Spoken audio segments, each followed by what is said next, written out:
အားလုံးပဲမင်္ဂလာပါရှင်ဒီနေ့ပြောမယ့်အကြောင်းအရာလေးကတော့ဆောင်းရာသီမှာဘာကြောင့်ချောင်းပူဆိုတာလဲ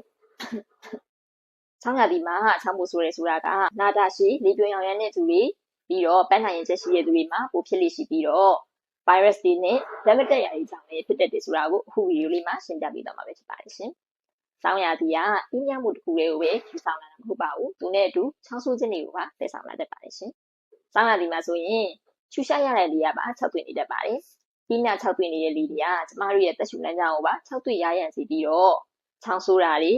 ပြီးတော့ရှင်ဘက်ထဲမှာတစ်ဆူဆူကြီးခံစားရတာနဲ့အထူးသဖြင့်ကလေးတွေမှာဆိုလို့ရှိရင်တရှိရှိအသံတွေထွက်တာမျိုးတွေနဲ့အသက်ရှူကျက်တာတွေကိုပါဖြစ်စေတတ်ပါတယ်ရှင်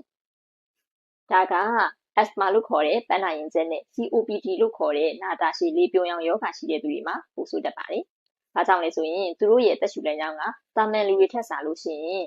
ရောင်ရမ်းပြီးတဲ့ခါကျတော့တုံ့ပြန်မှုကိုအလွန်အမင်းလုပ်တတ်ကြလို့ပဲဖြစ်ပါတယ်ရှင်။ဆောင်းရာသီမှာဆိုရင်နေပွင့်လာနေပြီးအေးတဲ့အချိန်များတဲ့အတွက်ပတင်းပေါက်တွေတကားတွေကိုလည်းပိတ်တဲ့အချိန်ကလည်းပိုများလာပါတယ်။ပြီးတော့အိမ်ထဲမှာဆိုလို့ရှိရင်ဖုန်တွေကပိုများလာပြီးတော့ဒီဖုန်လေးနဲ့ထိတွေ့တဲ့အချိန်ကလည်းပိုများလာပါတယ်။အိတ်ခမ်းအိမ်ခမ်းနေရံတွေမှာဆိုလို့ရှိရင်လည်းမှုတွေဆွဲပြီးတော့ဆောင်းကောင်းအောင်နဲ့အိတ်ခင်းတွေကိုမကြာခဏဆိုလိုမလျှော့ဖွက်နိုင်တဲ့အတွက်မှုတွေဖုန်တွေဆွဲတာတွေပိုများလာပါတယ်ဒီမှုတွေဖုန်တွေကြောင့်အသက်ရှူလမ်းကြောင်းကိုထိခိုက်စေပြီးတဲ့အခါကျတော့နှာချေတာနှာစေးတာနဲ့ချောင်းချောက်ဆူတာတွေကိုဖြစ်စေတတ်ပါတယ်ရှင်